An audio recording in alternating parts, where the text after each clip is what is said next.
The observation deck's reinforced windows rattled against the mountain storm, its gust of wind carrying ice crystals that struck like bullets. Dr. Marcus Vale pulled his thermal coat tighter as he checked the weather monitoring equipment one final time before the long night ahead. The research station, perched on Mount Catharis Peak, had weathered countless storms. But this one felt different and greer somehow, as if the mountain itself was trying to shake loose whatever didn't belong. Had chosen this isolated posting specifically for the solitude. After 15 years studying atmospheric patterns for the Galactic Weather Service, he'd grown tired of crowded laboratories and chattering colleagues. Here, 3,000 meters above sea level, the only sounds were wind, snow, and the steady hum of his instruments. Perfect for a man who preferred data to people. The proximity alarm chimed softly, cutting through his thoughts. Marcus frowned at the display. Something was approaching the station's perimeter through the blizzard, probably debris blown loose from the lower settlements. He activated the external cameras, squinting at the grainy feed as snow whirled across the lenses. Then he saw her. A figure stumbled through the white veil, hunched against the driving snow.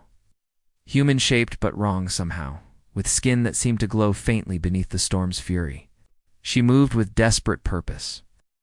Each step, a battle against the wind that tried to tear her from the mountain's face.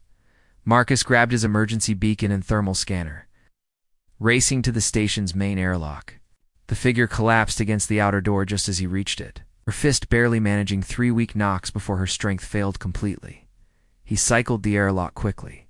Emergency protocols forgotten in the face of immediate crisis. The outer door slid open, revealing a young woman unlike anyone he'd encountered in his travels across the galaxy. Her skin held an opalescent quality, shifting between pale blue and silver as if lit from within. Delicate ridges traced her temples and cheekbones, clearly marking her as non-human. While her hair hung in frost-laden waves around shoulders that shook with more than cold, her clothing, if the torn strips of fabric could be called that, provided no protection against the elements. Dark bruises mottled her arms and legs, and when she looked up at him with eyes like captured starlight, Marcus saw a depth of fear that made his chest tighten. "Please," she whispered in accented standard, her voice barely audible above the wind. "Let me serve you. I work hard. I stay quiet. I ask nothing except ... Double quotes. Her words dissolved into shivers. "Don't abandon me." The plea hit Marcus like a physical blow. This wasn't desperation born of weather or circumstance. This was the practiced begging of someone who'd learned that survival meant making herself useful to others. Without hesitation, he pulled her inside. The wrench slipped from Zen Herrick's oil-stained fingers as the newsfeed crackled through his workshop's ancient CUM system. He'd been rebuilding a hyperdrive motivator when the announcer's voice cut through the usual spaceport chatter with something that made his blood run cold. Double quotes, ... escaped trafficking victim believed to be hiding in the Outer Rim territories. Substantial reward offered for information leading to recovery of stolen property. Zen's hands trembled as he turned up the volume. The holographic display flickered to life, showing a composite image that made his breath catch a young woman with distinctive, bioluminescent skin patterns and ridge-marked features. The kind of features that marked someone as this Shin, one of the outer galaxy's most exploited species. "Nira," he whispered, recognizing the face from his own nightmares. The memory crashed over him like a tidal wave. 3 years ago, cramped in the holding cells of Voss Kane's processing ship, watching his guards dragged away a frightened girl who'd tried to comfort him during his first terrifying night in captivity. She'd whispered stories in her native tongue to keep his mind off the fear, her skin glowing softly in the darkness, like a living constellation. Zen had escaped during a prisoner transfer gone wrong, managing to blend into the crowds of a frontier mining station before disappearing into the underground networks that moved refugees and runaways. He'd built a new life here in the lower levels of Nexusport, fixing ships for smugglers and outcasts who didn't ask questions about his past. But he'd never stopped wondering what happened to the girl who'd shown kindness to a terrified human. Boy. The workshop's back entrance chimed, and Zen quickly shut off the newsfeed. A massive Corvin trader ducked through the doorway, his forearms laden with damaged plasma conduits. "Herrick, I need these rebuilt by morning," the alien rumbled in trade pigeon. "Ship leaves with the tide." "Standard rate," Zen replied automatically, his mind still racing. "Pay up front." The Corvin's mandibles clicked in annoyance, but he transferred the credits without argument. Zen's reputation for discretion was worth the premium he charged. As soon as his customer left, Zen activated his personal comm unit and scrolled through encrypted contacts until he found the one he needed. "Sanctuary Network, how can we help?" The voice belonged to Myra Cross, a former intelligence operative, who now coordinated safe passage for beings fleeing various forms of exploitation. "Mira, it's Zen. I need information on a recent escape. The Shen female probably came through the Rim territories in the last few days." A pause. "You know I can't discuss active cases, even with you. This is personal." "I know her from before." Zen's voice hardened. "From Kane's ship." Another pause, longer this time. "I'll call you back on the secured line in 10 minutes. Sweep your workshop for listening devices." Zen's mechanical scanner detected 3 surveillance bugs planted. In his workspace, 2 from competing criminal organizations and 1 from port security, he disabled them systematically, his heart pounding with each discovery. If Kane's people were monitoring his communications, Nira was in more danger than she knew. The secured comm crackled to life exactly 10 minutes later. "She's been placed." "An emergency shelter?" Myra's voice was tense. "But Zen, this is bad." Kane's mobilized his entire network. "Word is, she knows something that could bring down his whole operation." "Where is she? I can't, Mira." Zen's voice carried 3 years of suppressed rage. "He had us both. She saved my sanity in that hell. Maybe my life. I'm not leaving her." To face him alone, a long silence stretched between them before Mira finally spoke. "Mount Cathara Weather Station, but Zen Kane's ships left port an hour ago. They're already hunting." Zen was already reaching for his go bag in the modified blaster he kept hidden behind his workbench. "Then we'd better move fast." Admiral Voss Kane stood before the holographic tactical display aboard his command vessel. The Dominion's edge, watching red dots converge on the Outer Rim territories. Each dot represented one of his hunter teams, carefully positioned to create an inescapable net around his escaped prize. "Status report," he commanded, his cybernetic eye worry as it focused on the display's minute details. "Perimeter teams Alpha through Delta are in position," reported his second-in-command, a scarred Zalani female named Vex. "Local authorities have been ...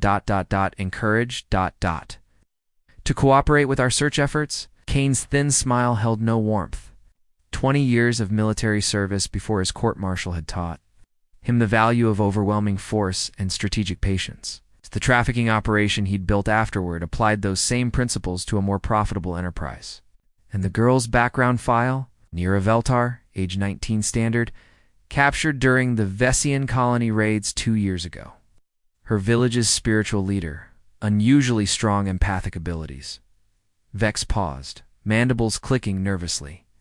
"Sir, her value on the luxury market was considerable. The client who purchased her was ...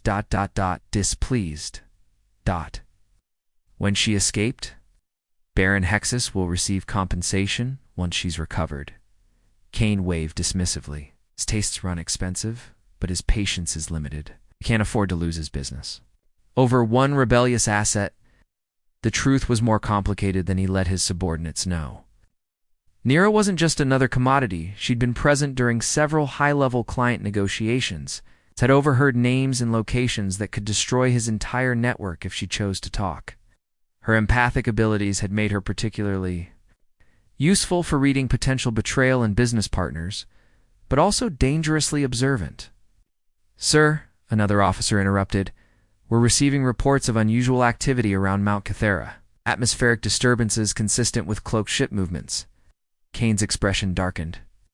The Sanctuary Network a thorn in his side for years, spiriting away valuable inventory before he could properly break them. Their leader, whoever it was, had cost him millions in lost revenue. "Deploy Hunter Squadron 7 to investigate." Full stealth configuration. He turned to face Thex directly. Prepare the compliance conditioning equipment. When we recover Nira, I want her memory selectively adjusted before returning her to Baron Hexus. She'll remember her training, but forget everything else. What about the human boy who escaped during the Kepler station incident? Intelligence suggests he may be connected to her disappearance. Kane's cybernetic eye clicked as it retrieved stored data.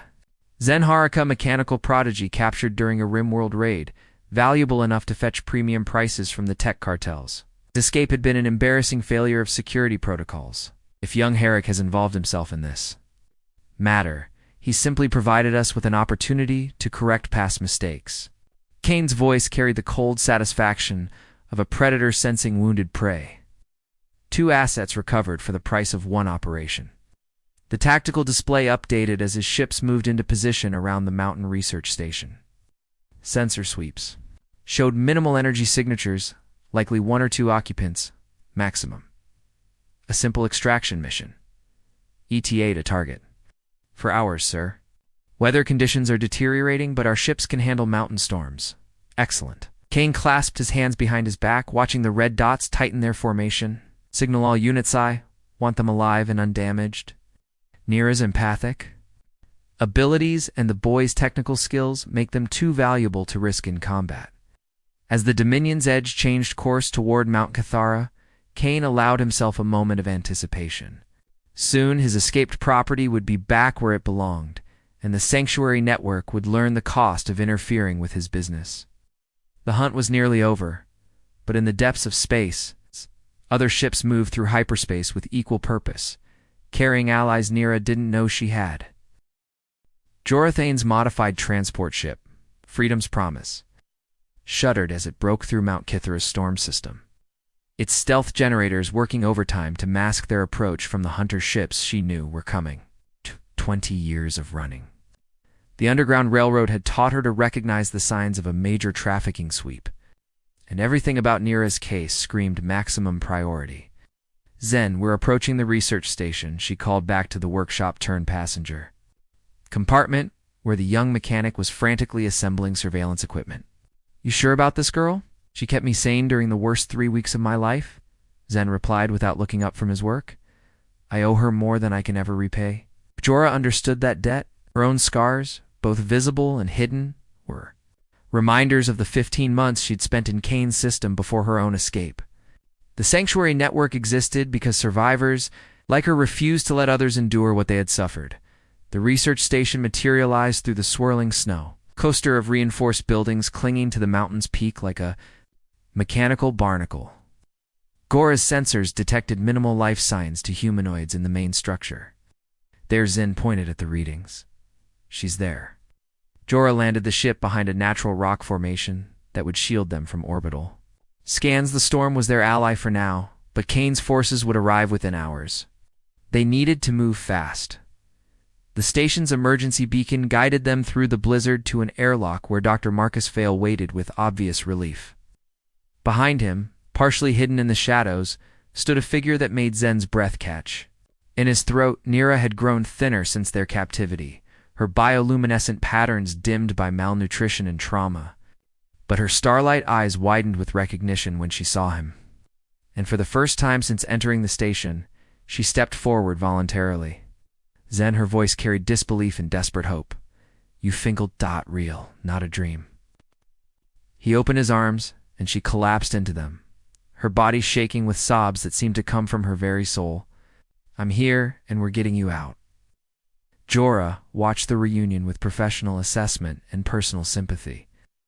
The girl's conditioning was severe, the way she automatically tried to pull away when she realized she was showing emotion. Unconscious flinch when Dr. Vale moved too quickly, the constant positioning near exits as if ready to flee at any moment. Nira, Jorah said gently. I'm Jorah Thane, with the Sanctuary Network. We help people like you as people who've escaped systems. Like Kane's, you're safe now. Safe.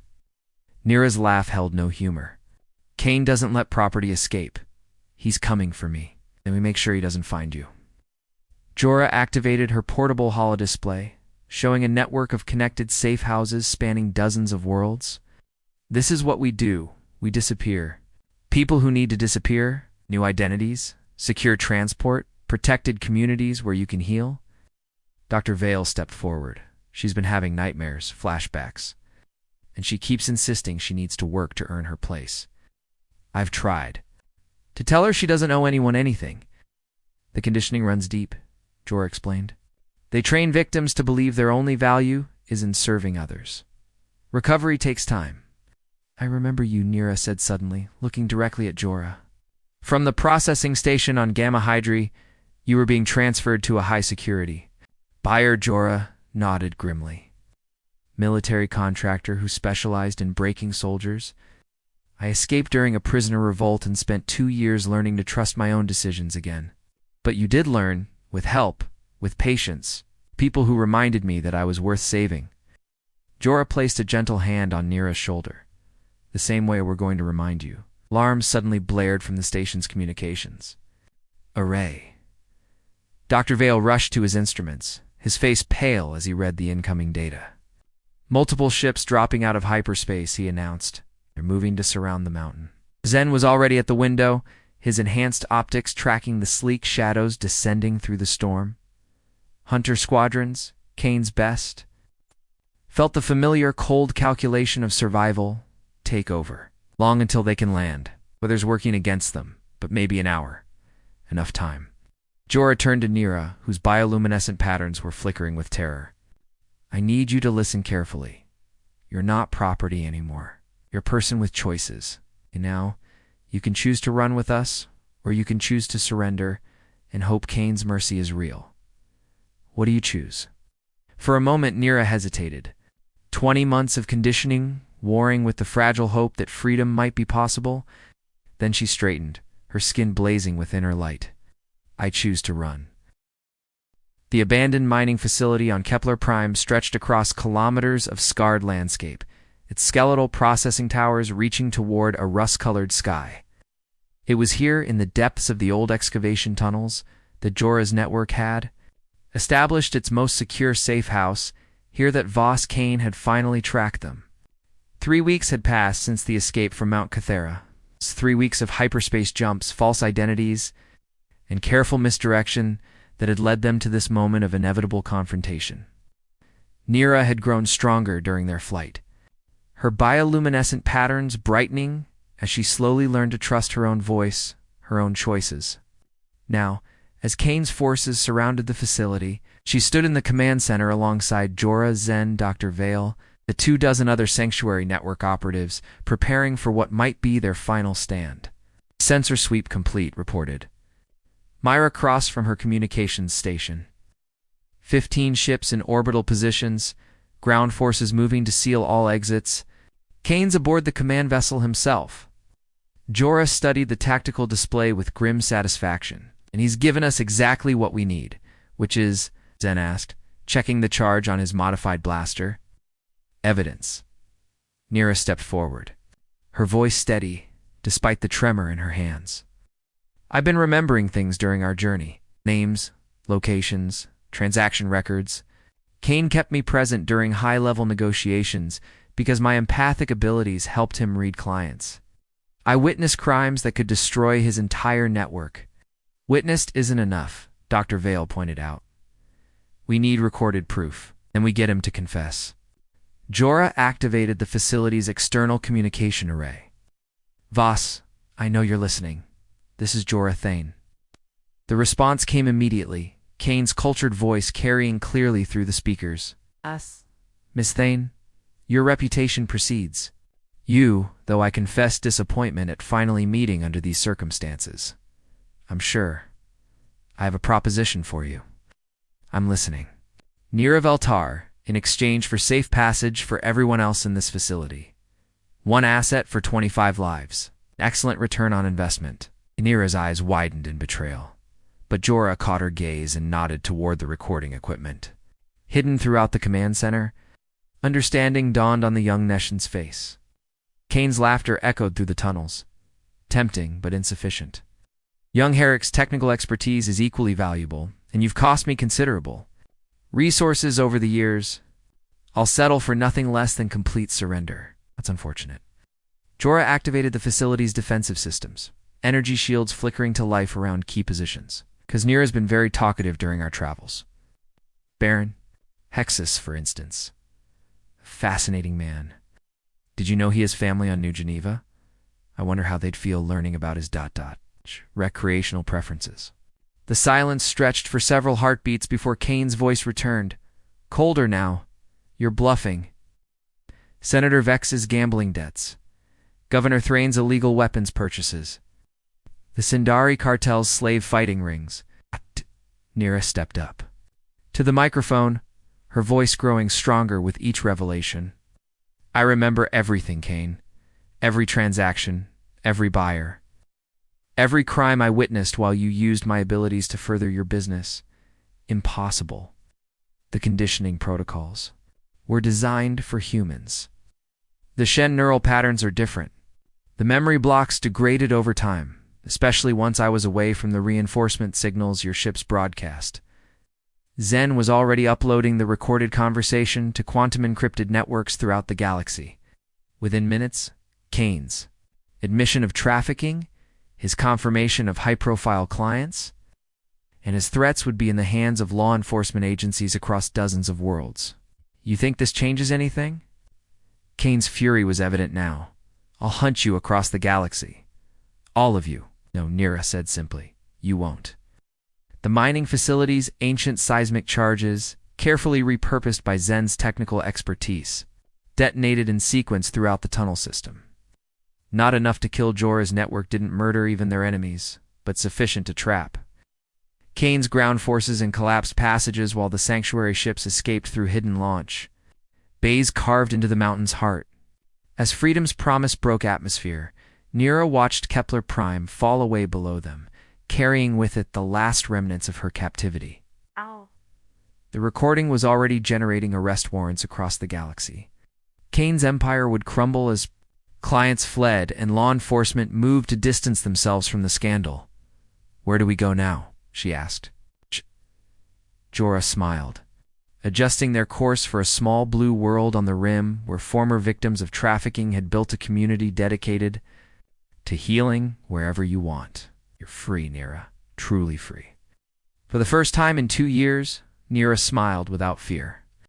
Her bioluminescent patterns blazed with joy as she realized the truth: she was no longer property, no longer a commodity to be traded. She was a person with choices and a future entirely her own. Behind them, Voss Kane's ships remained trapped in Kepler Prime's gravity well, their commander facing the collapse of everything he'd built. The hunt was over, and for once, the hunted had won.